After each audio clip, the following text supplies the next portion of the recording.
The Miami Hurricanes have just added a top 5 transfer portal class for the second straight year. While the others did it with quantity, Miami does it with quality.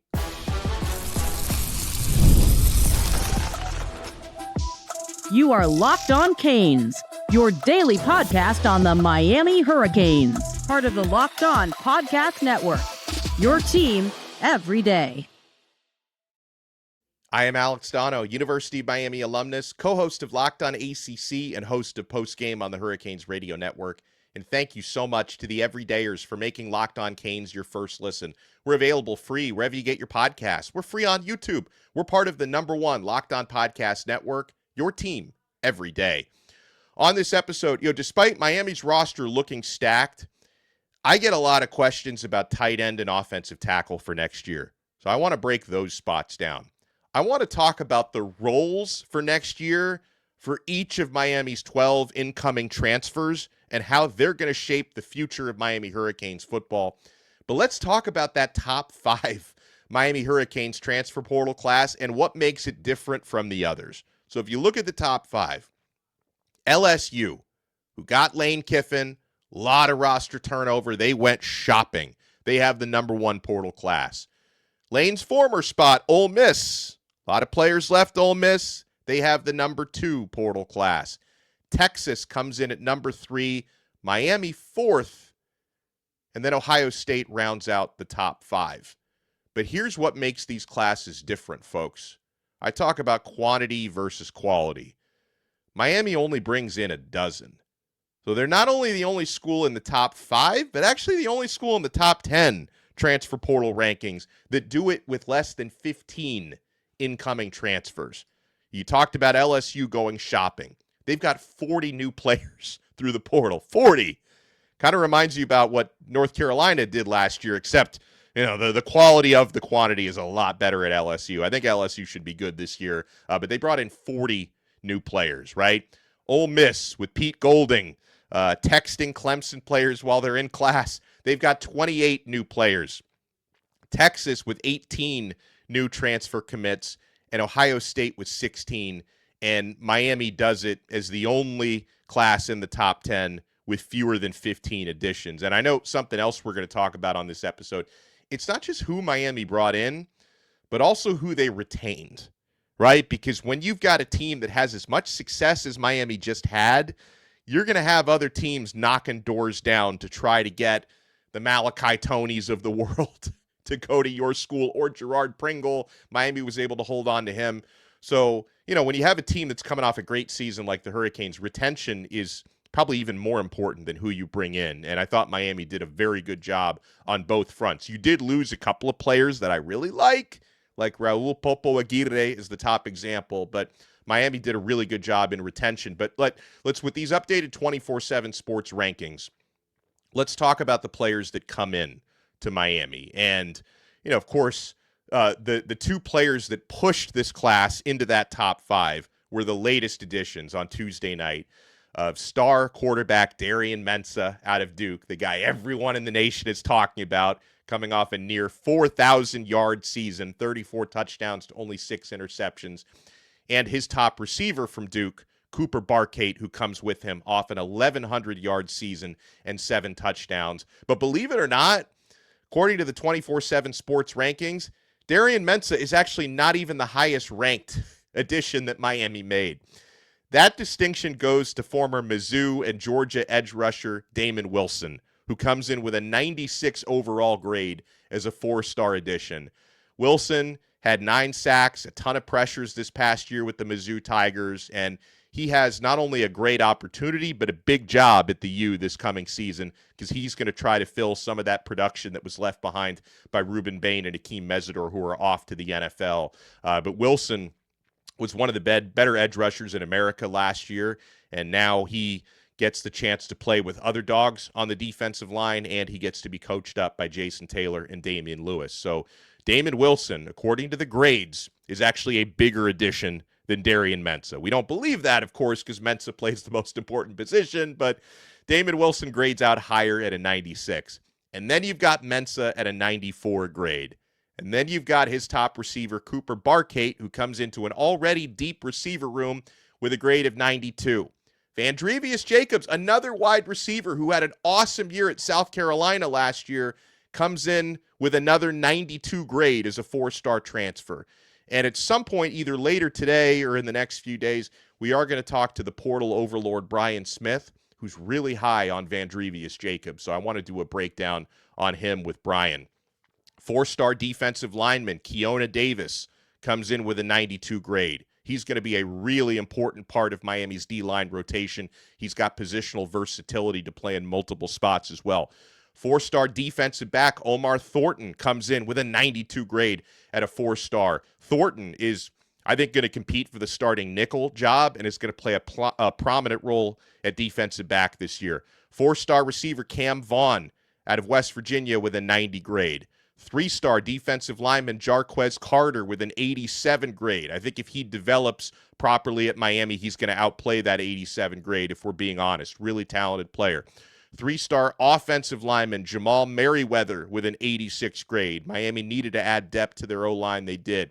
3-star kicker Jack Olson with an 85 grade. 3-star defensive back Conrad Hussey, former Oregon State and Florida State DB, 85 grade. And 3-star kicker Jake Weinberg out of Florida State with an 83 grade. So, and Damon Wilson at number 8 overall in the transfer portal was the top-ranked addition for Miami. So pretty remarkable, folks, that Miami does it with under 15 transfers to get a top 5 national grade. Like when other programs out there, the 2 at the top, coaching changes, a lot of players left, in the case of Lane Kiffin, to either play with the former coach or just leave the situation at Ole Miss. LSU kicked a bunch of dudes out so Lane could bring in his own guys. 40 commits, 28 commits. Miami's doing what they're doing with under 15. It's remarkable. And when we come back, I want to break down the roles that these new players are going to play at the University of Miami, and also the most important bits of roster retention. You want to keep it locked right here. We're not going anywhere. We're only getting started on this brand new episode of Locked On Canes. Hi, everyone. I'm Kalia Butler, host of Locked On Women's Basketball, and this is Mazda's Women's Basketball Snapshot, celebrating the work no highlight reel can ever capture. The WNBA has released its 2026 schedule, featuring a 44-game regular season beginning on Friday, May 8th.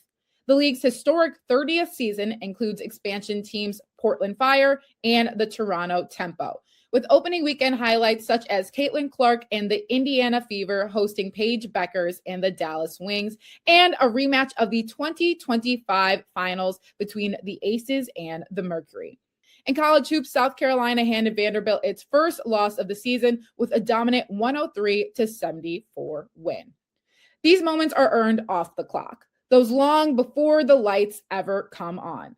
The sweat, the fakes, the doubt, the scrapes, and coming back for more every time. Mazda puts the same drive into every detail. Wins define the moment. Putting in the work, that defines you. There's more to a Mazda because there's more to you. Thank you so much for making Locked On Canes your first listen. We got some good questions from members of our Everydayer Club. By the way, if you want to join that all-access tier, which includes one-on-one texting with me, an exclusive newsletter, exclusive episodes, go to lockedoncanes.supercast.com or click the link in the show notes below. We get a question from Michael in Alabama about Miami's transfer portal. I would like your opinion, he says, on how the transfer players land on the depth chart and how each position sits with you at the moment, with all the quality freshmen coming in as well. Listen, there are, just speaking on the freshmen for a second, I know you've got some dudes coming in. We're going to talk about tight end Gavin Mueller a little bit later. We've already talked about wide receiver Samori and Wingo. Larry Bluestein dropped some nuggets on Wingo earlier this week that he was playing on the scout team, during Miami's preparation for the college football playoff matchups, and that he was like stunning Kevin Beard and, the players on the field as to like how college ready Samori and Wingo, already looks, right? And, Milan Paris, Ashari Charles at edge, Like Miami's bringing in some guys, a true freshman who could be factors right away. It's a little hard for me to like break down their situations because we haven't seen them practice yet, but we're hearing some good feedback already from the bowl practices, which were not open to the media. But we'll see once spring camp opens up how these guys actually look. But in terms of the transfers, right, the roles that I expect them to play on the depth chart, there's some obvious ones. Darian Mensah, that's your QB1. Right? I don't think there's not a whole lot of mystery there. I would imagine, just to take a stab at the quarterback depth chart, Mensah at 1. I'm going to go Luke Nickel, QB2, Judd Anderson, QB3, and Darian Coleman, true freshman, QB4. Obviously, Coleman is super talented, and I expect him to hit the ground running and everything like that. But it's, he's as the new guy, he's going to have to work his way up that depth chart. So like my opening spring football depth chart would be Mensah, Nickel, Anderson, Coleman. That could obviously change throughout the year. At wide receiver, man. So Cooper Barkate, you've made multiple additions at receiver. Cooper Barkate, I think it's safe to pencil him in as a guy who's probably going to earn a starting job. I mean, proven production from last year, and he's already got the head start of chemistry with his quarterback. The two guys connected to the tune of 1,100 yards, 1,106 yards for Barkate and 7 touchdowns. You got to prove to me he's not a starter, although there's a lot of good guys because Miami also adds Vandrevious, Jacobs, and Cam Vaughn. I'm not necessarily going to pencil either of them into a starting spot, and part of that is because I'm really bullish on Josh Moore potentially being a starter this year, but Jacobs and Vaughn are both going to compete for starting jobs, and I think either way they're going to feature heavily in the rotation. Receiver and running back are Miami's deepest positions on offense, and we all know Malachi Toney is the starter in the slot. I mean, you're not going to take his starting job away, so Toney, Barkate will probably start, and then you're going to have a big competition for the third starter there. Let's see. Damon Wilson, I expect to be a starting edge rusher, top-line player. I think that's going to play out pretty simply with him being on the field a ton. Omar Thornton, the defensive back from Boston College, I personally pencil him in as the next starting nickel. I think that's a position he can play at a high level. He can play nickel or safety, but I'm going to pencil in Omar Thornton as the next Keontae Scott. Jamal Merriweather, I always want to call him Mayweather. It goes back to my days watching boxing religiously. Jamal Merriweather, the offensive lineman from Georgia, I definitely think can compete for a starting job, and maybe his best chance could be right guard. Because, I pencil in Jackson Cantwell as the starting right tackle. I think it's also possible maybe Cantwell plays guard for his first year. But I'm going to say right tackle for Cantwell, and then Merriweather is going to have a chance to be the starting right guard. Because on the left side of the O-line, I have pretty clear ideas about McCoy and Okunlola being the starters on the left side. And then at center, either S.J. Alofa-Tuli or Ryan Rodriguez, I think, will be the starter at center. But I think Merriweather has a chance to be a starting guard for this team. Jarquez Carter, I believe, rotational defensive tackle, right? My guess is Ahmad Moten and Justin Scott will be the defensive tackle starters, but Carter is going to be an important, maybe third or fourth guy. Keona Davis, he'll have reps at defensive tackle. Heavy rotational guy on the interior and the edge. He can play multiple spots, and he will have a chance to compete as a starter as well. Then you got the kickers, Jack Olson and Jake Weinberg. It's going to be last year remixed, but hopefully these guys are even better, because obviously in the case of Carter Davis this past year, he had some major ups and some major downs. I mean, unfortunately, playoff Davis was not at the caliber of regular season Davis. And, Bert Auburn, Miami had brought him in from Texas, lost the job and barely got any opportunities to kick in games because he got beaten out by Davis. So this year you have Olson and Weinberg competing.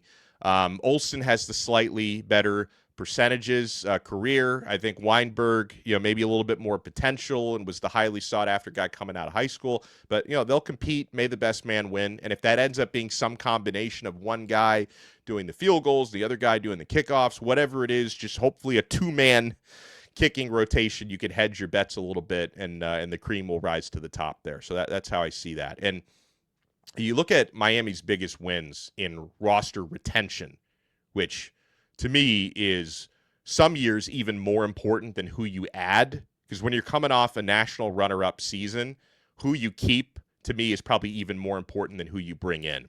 The biggest retention wins for Miami, not losing these guys into the portal. Not that he ever considered leaving, like there was no drama here, but it goes without saying keeping Malachi Toney was a must, right? Because you saw other fan bases after the season was over, like Alabama fans, Ohio State, Texas, like, hey, we should just bring Malachi here to play. But no, he never considered leaving. It's huge for Miami to keep him. Keeping Mark Fletcher at running back and Ahmad Moten at defensive tackle, keeping them out of the NFL draft was huge. So, folks, this is a testament to how much these guys believe in next season and how much they believe in Mario Cristobal. Because if Miami was coming off like an 8-4 year, 7-5, these guys would go to the draft and not think twice about it, right? But how do you keep players like Fletcher and Moten? They have themselves convinced, and I think rightfully so, that this team has unfinished business from last year. They got so close to a national championship, and they're good enough to go all the way this season. So they want to come back and finish the job that they started in 2025, and keeping them is huge. Gerard Pringle at running back. He entered the transfer portal for like 5 seconds and decided to stay. It's a huge W. Jordan Lyle, keeping him. I heard he was, tampered with a ton, but he stayed. That was a pleasant surprise for me, keeping him in the running back room. Damari Brown at defensive back, he was sought after. He wasn't a full-time starter here, and he had some injury issues throughout the year, but he decided to come back and solidify Miami's defensive back depth, which is massive, because Damari Brown, when he plays, he's awesome. He's just got to stay on the field consistently. Josh Moore at receiver, he was sought after. Keeping him in place, despite adding 3 receivers through the portal, is huge. Marty Brown at running back, him sticking around is massive, because Miami has a massive, not to use that word twice, but a gigantic running back rotation of, being really 6 deep, because I'm not forgetting about Chris Wheatley-Humphrey. I mean, Fletcher, Brown, Pringle, Lyle, Javion Mallory is a true freshman, Chris Wheatley-Humphrey. Miami's got more running backs than they know what to do with, and, Marty and Lyle and Pringle decided to stay, which is huge. We'll talk about the expectations for the upcoming season when we come back. We're not done yet. You want to keep it locked right here on this brand new episode of Locked On Canes. Friends, let's be real. Managing your finances can feel overwhelming. Between subscriptions you forgot about, bills that keep going up, and trying to figure out where all your money actually goes each month, it's easy to feel like you're losing control. And who has time to keep track of every transaction or hunt down for the hidden fees? That's where Rocket Money comes in, the personal finance app that helps you take control. It finds and cancels your unwanted subscriptions, monitors your spending, and helps lower your bills so you can grow your savings. Folks, I love how it tracks all my subscriptions and lets me cancel right in the app with just a few taps. No more hunting down those customer service numbers. The automatic transaction categorization is a game changer as well. I can finally see exactly where my money is going each month. Let Rocket Money help you reach your financial goals faster. Join at rocketmoney.com/lockedon. That's rocketmoney.com/lockedon. rocketmoney.com/lockedon. Thank you to the everydayers for making Locked On Canes your first listen. Make sure you make Locked On ACC your next listen. Kenton Gibbs and I will have another episode later on today talking all things Atlantic Coast Conference. Shout out to Jay Lucas and Miami's men's basketball team for getting a big win. They were down 9 points in the second half. They beat Stanford last night, 79-70. Hurricanes are off to a low-key great season in basketball. What are they, 17-4 now, the Canes Hoops team? So we got football and basketball relevancy going on right now in town. It's great to have the two of those things at the same time.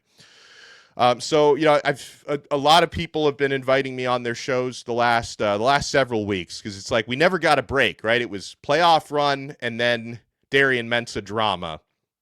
And I was on with Spencer McLaughlin on Locked On College Football, and he wasn't the only one to ask me this question. I've been asked this question a lot.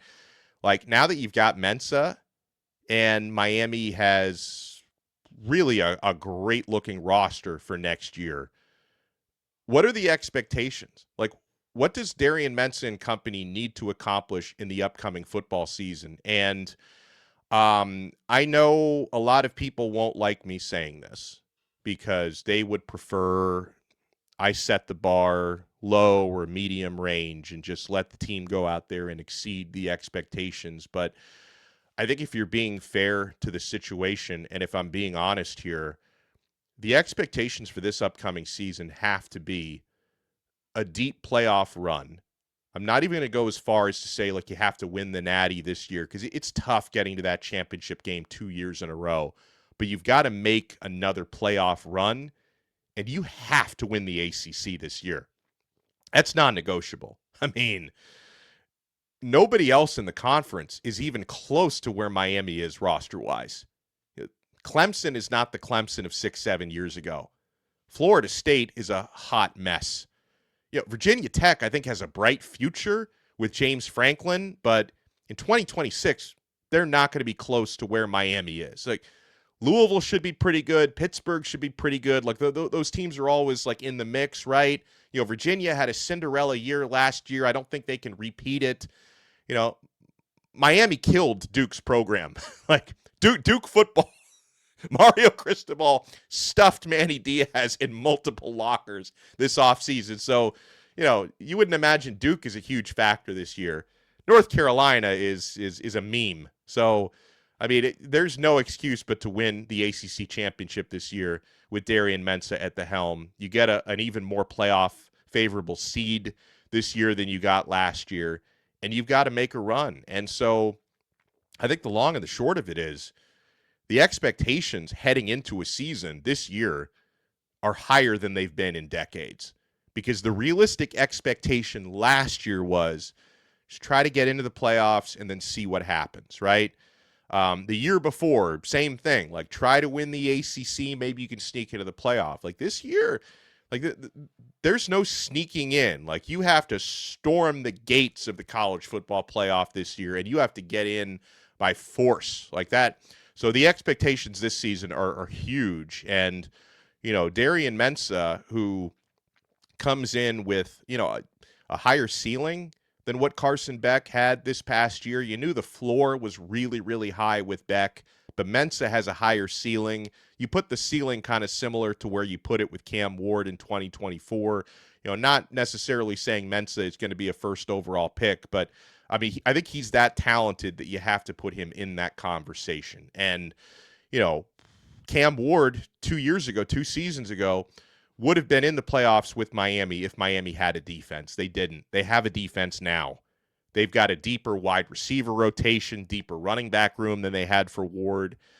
This team should excel. And I know, like, a couple positions people have questions about, offensive tackle and tight end. I think offensive tackle, you're concerned because we've been so spoiled, right? The last couple of years, CeCe Maui Noah on the right side, and then a combination of Jalen Rivers and Markel Bell at left tackle. Like we were on cloud nine the last couple of years. They're a little bit concerned because we're going to be breaking in new starters on the outside. But, with the contenders to start at left tackle, Matt McCoy has been such a standout, primarily at left guard the last couple of years, but you don't really, staying on the same side, I think, is the most important thing. And with the way Alex Mirabal cross-trains his offensive linemen, either McCoy or Okunlola can slide into the left tackle spot, I think, and do a fantastic job. And then right tackle, a lot of us are anointing Jackson Cantwell as an immediate starter. We'll see if he can get there, but it's a generational player coming out of high school. And then, a guy like Merriweather can compete there as well. I think Miami can be in really good shape at center, whether it's S.J. Alofa-Tuli or Ryan Rodriguez. So I think offensive line, I think you're going to be fine. Like, it's just a little uncertain because you're losing 4 starters from last year. I get it, but you're replacing them with studs. Now, tight end, I think is a more fair question because, like, Elijah Lofton just kind of had a shocking year this year. I mean, I think he was more affected by injuries throughout the season than people realized because the production we got from Lofton in games versus what I see from Lofton in practices in the offseason just didn't match up. So Lofton has got to bounce back and have a big year. And I'm glad he's still at Miami and he didn't decide for a change of scenery because I think this has to be Lofton's year, right? Luka Gilbert, who's gigantic heading into his second year, he got some PT this year. The playing time and the role is going to go up this coming season. And then this has been going around Miami Hurricanes social media. Take a look here at incoming true freshman, early enrollee, Gavin Mueller. How is this guy just 18 years old? So Mueller sent out, he put this photo on his social media where he's absolutely looking ripped. Like the guy is just cut up. It looks like a 35-year-old who's been lifting weights for like 32 years. His official measurements, 3 weeks at Miami. He's 6'6", 260 pounds, and just 11% body fat. So you have to wonder if this is a guy who can play an immediate role at tight end this year. I know that's not, there's a lot of responsibility that comes with that position. It's not always easy to step in and be a factor immediately, but maybe he'll have an opportunity to do so. And if Elijah Lofton can bounce back and play the way he plays in practice, I think Miami's going to be okay there. We get a question from Ed, who's an everydayer all-access member. Hey, so the ACC is going to a 9-conference game schedule. Since the world views other ACC teams as dog poo, will this hurt Miami with strength of schedule going forward in the playoff bids going forward? Listen, it hurts because with the 9-conference games, like you were going to have South Carolina on your schedule this coming season, which would have been a great non-conference game. But since the SEC also went to 9, South Carolina and Miami, I think it was more on South Carolina's end, but they mutually agreed to drop the game. And so you're playing Central Michigan instead, which is kind of a bummer. But, I mean, folks, the bottom line is always this. You give yourself less margin for missing the playoffs if you take care of business in conference, right? I mean, you were able to sneak in last year despite losing to Louisville and SMU. Take care of business in conference. Win the ACC. You have a huge opportunity in South Bend this year to beat Notre Dame on the road, which won't be easy, but it's a massive non-con win if you can get it. So if you take care of your business, we won't have to worry too much about strength of schedule. And I think the ACC is going to get better. I just don't think it's quite going to be there because at some point Florida State is going to get better. Virginia Tech, I think, is going to be a player within the next couple of years. And who knows with Clemson, but Clemson is always going to be a threat. So I think the ACC will get better down the road. They're just not there right now. Oh, man, we get a question from IT Kimchi who says, hey, do you know if the coaches and assistants go through a post-mortem process after the season? Do you think that there will be changes? Well, I think he wrote this before the tight ends coach left, Cody Whittle, who's going to Ole Miss. So that's obviously an opening. And again, we're waiting to hear more clarity on who the next tight ends coach might be. You hear some of the names like Todd Hartley, James Coley, who's worked here before. I'm a huge fan of Edwin Pata, who's currently with FIU, but he's a former Miami staffer. If he could consider coming back home or if Miami would consider bringing him back home. He's still in the 305. He's just a different zip code in the same area code, but I'm a huge fan of his. And yeah, listen, it's not just a postmortem. They do an autopsy on the season every single year. They evaluate every player, every position group, every assistant coach, every quality control analyst gets analyzed after the season. So yeah, the postmortem is probably not completely done yet. That autopsy is still going on. Want to send a huge thank you to the everydayers for making Locked On Canes your first listen. Make sure you subscribe on Apple Podcasts, Spotify, on YouTube. Smash that like button, and we'll talk to you again next time on another episode of Locked On Canes. We are part of the #1 Locked On Podcast Network, your team every day.